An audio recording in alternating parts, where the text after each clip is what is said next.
Welcome back, everybody. It is episode number 6, I hope. It's episode number 6 of the G Squared Show, and today we outside with it because the weather is great in the D, and so no reason not to enjoy some of this great sunshine. I'm out on the porch. Hopefully you guys can hear me pretty well because it tends to be a little loud outside. So a couple things going on today. Of course, you guys know I always start with what I'm grateful for. One is this amazing sunshine out here. Second thing I'm grateful for, I wanted to wear a blazer today, right? And so I go to put my blazer on, pull it on, and realize it's way too big. And I was like, snap. So grateful for my blazer being too big. A few other things that I'm grateful for today. You guys know I'm huge on gratitude and growth. And so the other two things I'm grateful for actually kind of marry those two together. One is, if you guys know who Eric Thomas is, I have been a part of the Eric Thomas and Associates 1% Club for almost a year now. And so that has been really pivotal for me, just challenging different mindsets. And they have like a check-in call every Sunday morning. So I get up and do that every Sunday morning. Super grateful for that.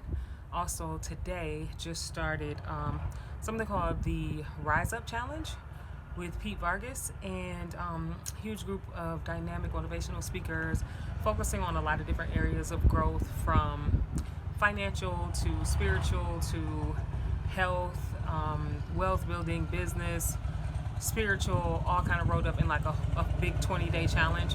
And so I put the websites for both of those on the screen so you guys can check those out if you want to. But yeah, I'm really grateful for both of those. In the garden, I tell you guys every day what is going on in the garden. Y'all know I like putting seeds in pretty much every day. If I can plant something, I will. Excited because down in my garden in front of the house, I'll try to post a picture of kind of like my beginning of season before anything is planted, like after I cleared all the weeds away picture, so you guys can follow along and kind of see how the garden develops over time. But I planted some delphinium, which is an absolutely beautiful flower that I love, and butterfly milkweed in the garden so that we can draw some native butterflies and make sure that they're well fed. I'm also working on getting a Cephalanthus occidentalis, which is also called a button bush, in my front yard garden.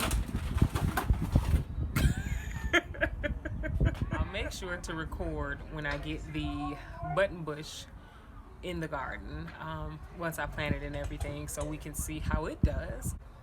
So what's the biggest piece of growth that I want to talk to you guys about today? For me, hands down, intergenerational connections are pivotal because that's the way our society benefits. Generation over generation, overlapping in wisdom, intellect, knowledge, technology, experience, and then being able to put all those things in the same pot. I remember when I was working at a job, probably in my early 20s, and I was stressed. It wasn't just the job, it was a lot of things. And I'm stressed. I'm like ready to explode every day. It got so bad that I did end up going into counseling for anger and panic attacks, all kinds of crazy stuff.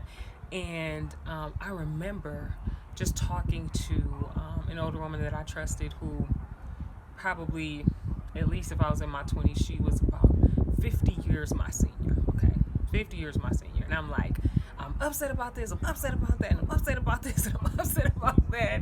And she would just listen and smile, and she would kind of give me the and I'm like, I don't know what to do.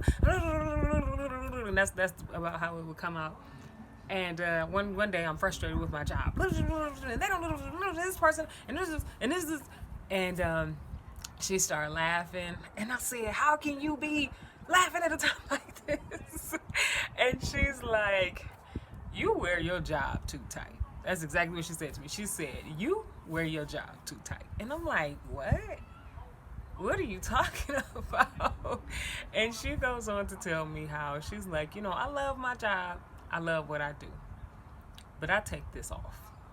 When I go home, I take this off. When I'm not here, everybody's not calling me all the time and putting all these complaints and things, or asking me to do things after hours. Like, I wear my job very loosely because it is my job, and I know how to put it down. pretty much what she was teaching me about was boundaries, which at the time I did not have very good ones. And I always tell people boundaries will save your life, get you some. But at the time, I didn't have any. I didn't have any boundaries. Everything kind of spilled over into everything. And it was a mess because my job was also what I was doing in my off time. I didn't have time for like my friends and associates. I was frustrated. I was also trying to go to school. It was crazy. And I didn't have boundaries. And so thanks to her, I did institute some boundaries and started wearing my job way looser, okay? And have to this day made sure that I wasn't wearing jobs too tightly and just enjoying the ride and putting boundaries on things. And it definitely made a huge difference as far as growth. My relationships were better. My relationships with people I worked with were better. Family relationships were better. It was just an amazing game changer for me.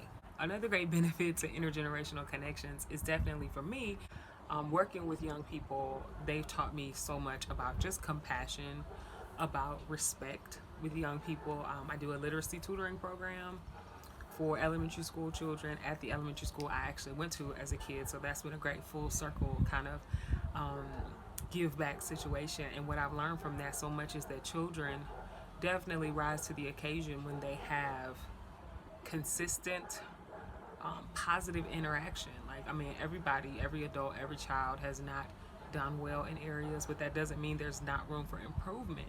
And most people improve the best when they have somebody that they know believes in them and that is there encouraging them and wanting to see them do well, not judging them, not saying, oh, you're disrespectful, not saying, oh, you need to try harder, you need to be like I was back in my day, but really seeing them and valuing them and kind of getting to know who they are. So those relationships I feel like are valuable for my growth as well. Talking to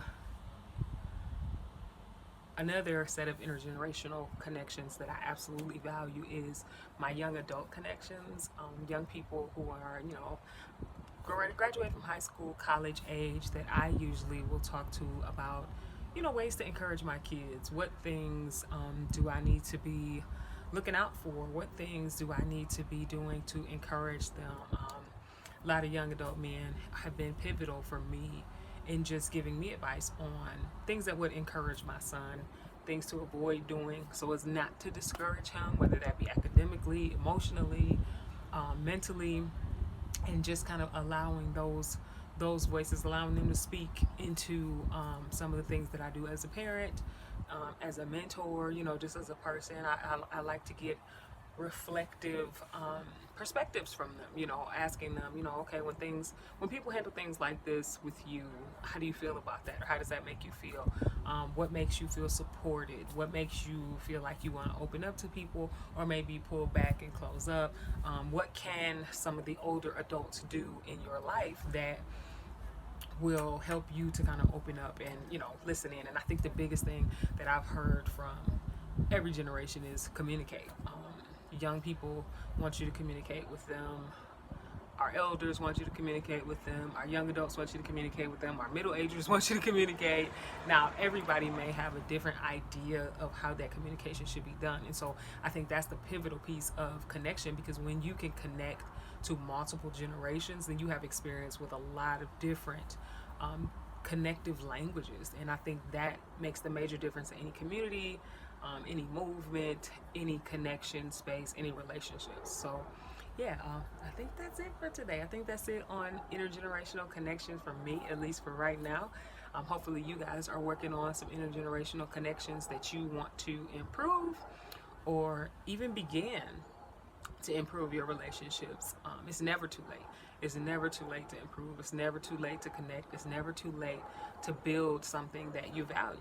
As usual, before I sign off, you guys, take care of yourself, be aware of yourself, be grateful, and never pass up a chance to grow.